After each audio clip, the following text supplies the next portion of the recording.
Hi guys, it's time. It's time to print some earrings. In the last video of our series we prepared our models, so let's not wait any longer and print 2 sets.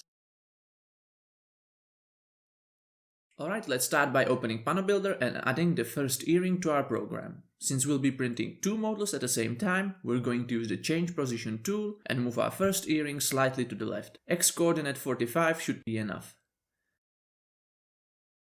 Afterwards, it's just doing the same for the second earring model and moving it to the X coordinate 95, and we're done. Now we're off to set the slicing parameters. Since we'll be finishing these with paints, we don't need them to look particularly good right out of the printer, so we're going to pick settings that would save us some time. Medium layer resolution, solid strength, and regular speed. In the last printing setup video, we've chosen to turn the rafts on to help us with the adhesion of the small ring, but here it's not recommended as the earring models are quite thin and rafts could be very difficult to remove. Let's slice this model, save our program onto the printer or its microSD card and do some printing. With the white filament loaded in, we can go straight into the printing menu. Choose our program and hit print.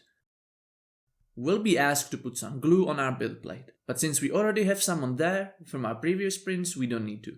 Afterwards, it's just hitting continue and waiting a little under an hour for each set to print. We're going to print one set in white PLA and one in metallic filament.